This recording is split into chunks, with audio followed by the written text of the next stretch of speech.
Hello and welcome to Living Magically for the week of February 23rd.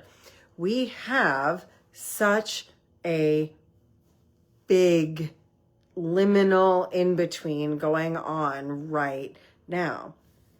This is what you can expect. And I guess the first thing I want to say is expect the unexpected. Don't be upset if you have things going on with your technology. Don't be upset if you're running late. You will always be on time. Everything that's meant for you will always be there for you. So this is asking for you to lean into faith. This is asking for you to lean into trust. This is asking for you to deepen your spiritual practice. There is something so profound about Pisces season every year. Pisces is the last sign of the lunar zodiac. If we always see Aries as the beginning and Pisces as the end.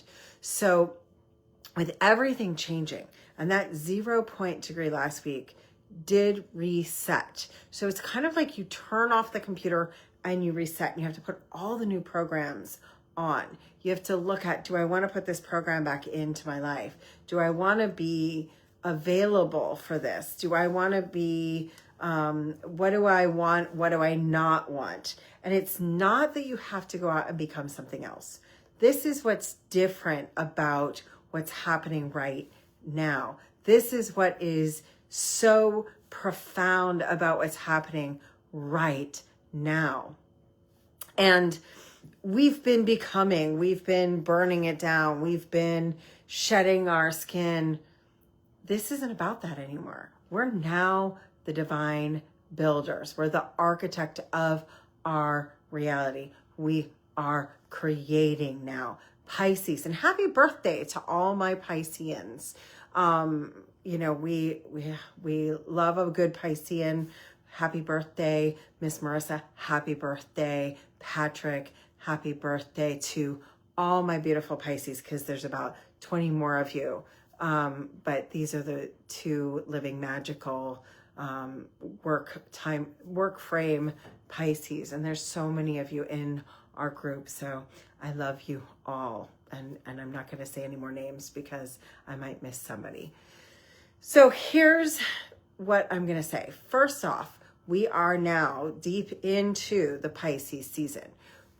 The sun is in Pisces. The big picture of Mercury is going to be retrograding in Pisces this week. And Venus, the goddess of love, is in Pisces. So you have this energy where there's a lot of beautiful, intuitive energy. And what's interesting is this retrograde, Mercury retrograde, is going to be a review. And this review, as it is going through Pisces, the last sign, right after Neptune leaves Pisces, is an opportunity for us to review the last 13 years and to really connect with what are we going to do for the next 13. And really, a lot of the astrology is saying we're building something till 2040. That's huge. 2040 is a long time from now. So this is the astrology of Saturn. We have completed and ended a 30-year cycle for Saturn. And we're going to be seeing a much bigger, more expansive energy as we go forward. Now, it can be volatile. It can be reconstructive. It can be that we might see in the world right now some big picture stuff with Uranus and Mars and the things that are going on in the outer planets. But the inner planets, the ones that are building you, this is about finding your center and staying centered. Whenever we hit a Mercury retrograde, we're in the reimagining, revisioning. And so Pisces as a retrograde, a Mercury retrograde, is reinventing, revisiting realigning, reconstruction, and revolting. So is there something in your life that you really have to make that final last stance for yourself, your worth, your value? And do you have to take a stand for that? But I'm also going to say, getting out of the world picture, things that aren't related to you, and really holding your frequency. This is important, that we don't go into the too empathetic, too emotional. And I know it's really hard to say that during eclipse season, especially one where the sun is already in Pisces. There's a lot of water. But the fire horse here is not about water. We have to think of water as a cleansing property. We have to look at water as a reprogramming. So understand that when you're drinking water, you can actually program your water with new beliefs. This is a time we've stripped away so much of what we are not, that we have an opportunity to remember, realign, recreate what is truly and authentically ours in this moment. So this week, halfway through, is the review. It happens late on Wednesday, early on Thursday, depending on where you are in the country. We see this Mercury going retrograde. We also see a beautiful alignment that won't happen until 2040. Again, which is all the planets of our solar system in alignment on the 28th. So if you think about, what do I have to tidy up this week? What energy leaks do I need to finish, clean, revisit, fiddle with? This would be the perfect time to create that fiddly bit becoming complete. We're going to be looking at realignment. We're looking at alignment. We're looking at reharmonization.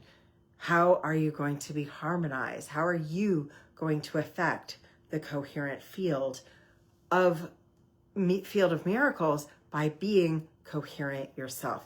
This isn't a doing week. This is a being week, where the doing is in all these little loose ends, finishing things, looking at things, reviewing, realigning, recalibrating, being ready. Because ready is also going to start with RE.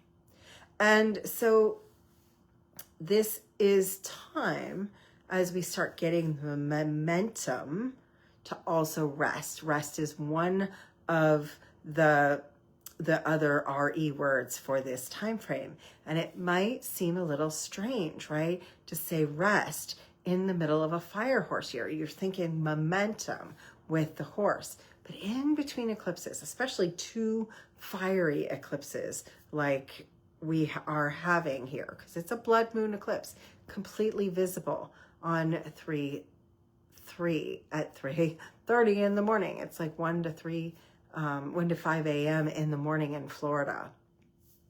This is an opportunity for you to recalibrate, but to do that, you must review.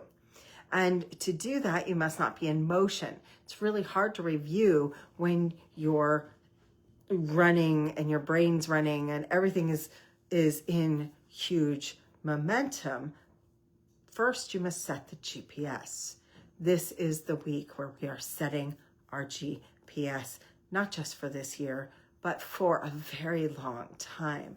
What is the energy of your alignment to what you came here to do? We are going to be living in huge times. Lots of psychics I know, lots of healers that I know, even astrologers are aware that we're in a shifting timeline. We're in a change point, a still point of choosing the next timeline. And I do believe in a true quantum leap that we're in the middle of. And we're going to have that quantum leap. We're going to have the inner revolution where you set yourself free. This is not a fast-moving thing. You've been working on your inner revolution. You've been working on your liberty for years. This is the moment where you make the choice. It's subtle, it's quiet, but it is profound.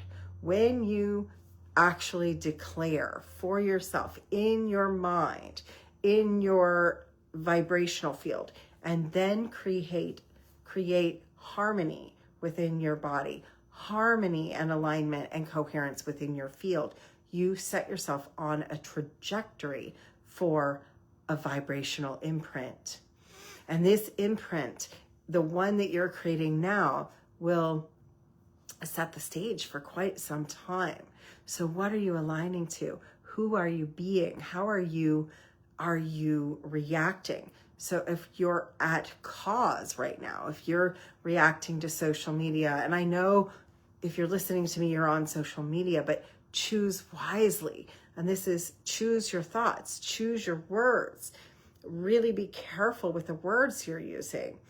And so things that I'm working with right now is creating a new identity speech. What is the version of you that you can say? Well, we sort of call those the elevator pitch. But what is it you're gonna actually tell someone? What do you do? Well, instead of what do you do, tell them who you are, who you be. And I did this a few years ago. Most of you know me as Magical Michelle.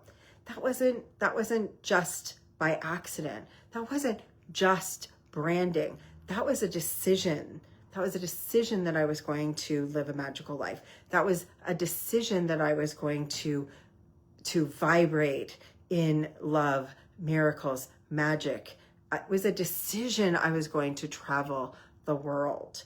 And of course, if you want to travel the world with me, it is a magical experience. I will own with confidence that a trip with Magical Michelle is going to have spiritual, profound change, a trip that will change a lifetime. And if you want to come with me to Avalon, if you want to come to the magical Glastonbury, England trip that goes through sacred sites, an embodiment of the mystery of magic, of the Celtic beauty of the Lady of Avalon, I do have just a couple spaces. We're at the end. It's a time to choose. I do have an open trip to Egypt happening in February of 2027, right over the time frame of the 2-2 magical activation, right over this beautiful energy that's going to be happening next February. Because yes, of course, I choose astrologically when I'm going to travel. I choose to live with the astrology. The reason I fall in love with astrology isn't because it's unchangeable. In fact, the reason I do so much research and so much depth was never actually to do podcasts or to do Facebook Lives. I did this and still do this research for me, so I can be working with the energy, with the astrology, so I can place things timelessly in an opportunity to grow, so that I can be my highest self, that I can live my highest timeline. And that doesn't mean I don't have a bad day or go through something. It means that I choose the highest path. I choose forgiveness. I choose acceptance. I choose to find peace in the middle of chaos. I choose to find the way through my own struggles. Because yes, someone said, oh, you never struggle. Well, just ask Marissa. Just ask the people around me. Of course I struggle. There's an anniversary that just happened of my mother's death. And I know some of you, I never even knew that there was a past Mother's Day, which is today, 23rd of February, where you honor your mother who has passed. Well, my mother and I in February 3 years ago went on this beautiful trip to Australia. And So I too struggle with grief. I do struggle sometimes with my own emotions, but the difference is that I choose how to do it. So I choose to honor her. I choose to say, I miss you, but I celebrate all we did together. And so whatever it is you're choosing, whatever you're struggling with, this is the point where you recognize that the universe is working for you, through you, loving you. If you think this is a chaos, the universe is against you, you will get exactly the evidence for that. But if you keep saying that the work is for finding joy and peace in yourself, if you decide that this is a benevolent, loving algorithm that we're living in, that everything is working out for you. In fact, Marissa and I say it to each other all the time. Well, everything's always working for us. I'm not sure how it's going to happen, but I am open, and I'm going to invite you, I am open to be delighted with surprise. I am open for it to be even better than I thought. I am open for things to come and surprise and delight me. But you have to be open. If you are closed down because you're afraid, if you're closed down through fear or worry, then you're going to miss the good things. And if you're afraid of surprises, then it's going to take the magic right out of your life, because there are more good surprises. Anytime you've had a miracle come through, it's been a surprise.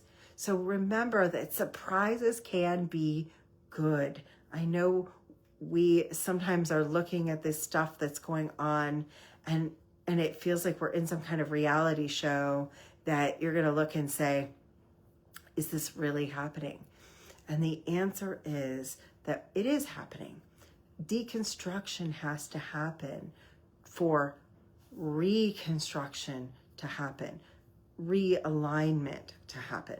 This is the moment where you build your temple. So as things are falling apart, there is an opportunity right here to put the foundation in.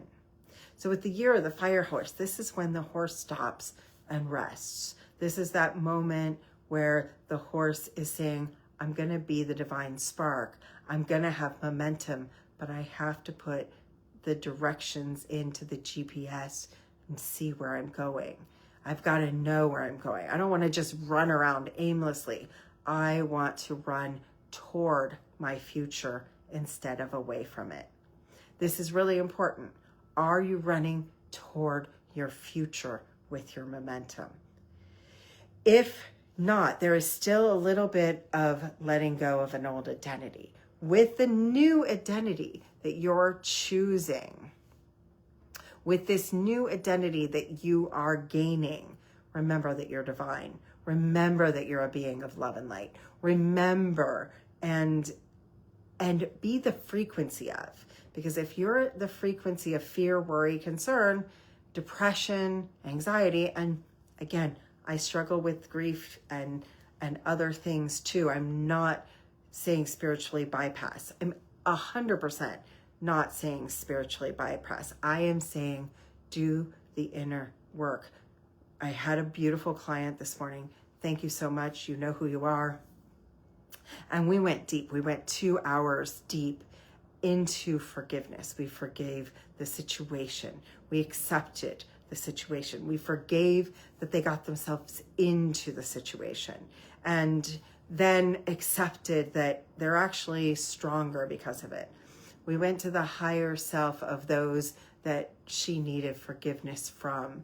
And I just wanted to share this little moment because that being said, of course, we're one. And I just want you to remember that more people on this planet are praying for unity consciousness than ever consciously aware before. The internet and these all these different algorithms was meant to control us, was meant to give us narratives. And what has happened instead is that all of this AI and all of these communications, world communications that weren't even possible in our childhood, some of us. Like the fact that we're having even a video right now and you're watching me perhaps live, or maybe you're even watching me a couple of weeks from now, and you're seeing this transmission is like living in the Jetsons, right? It was so impossible, but what that's done is it's brought all these wisdom schools together. It's brought all these wise seekers. We, instead of being controlled with this, have come together in unity consciousness, like the monks that just did the peace walk. Be the peace.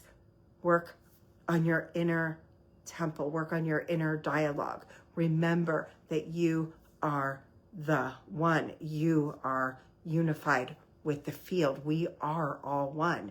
You are divine. And so if you work on your inner peace, the outer peace will come eventually. But as you struggle and fight with your peace, you will be more connected to the outer struggle.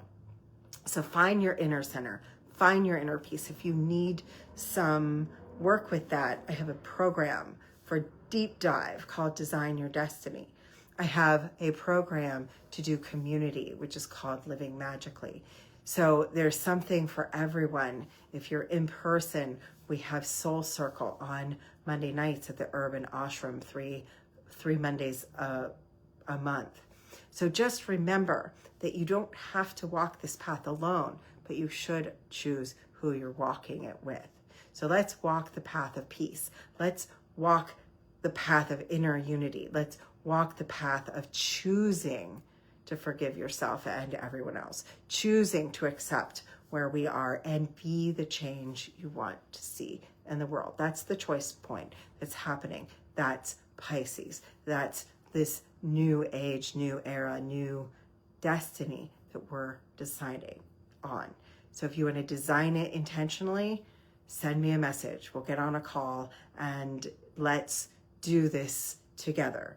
If you want to be in community, you want to be in learning how, my next teaching is going to be about how to create the inner temple and how to build the outer temple of protection and invite people in as we're building the new world. That's in the Living Magical Portal class. And so I love you. Stay really aligned. Watch what's showing up for you as a review. Make a new decision. Make a solid decision. Choose yourself. Choose peace. Choose love. Choose unity. Choose to be kind and compassionate over worried and afraid. And I'll see you again next Monday, which will be right before the big energy of March 3rd. So we're leading up to that eclipse, which will be on Tuesday morning, the 3rd at 3:33 a.m. Eastern time. So I'll talk to you next Monday about that eclipse. But in the meantime, just remember, we're in that choice point. Choose to live magically. And I love you.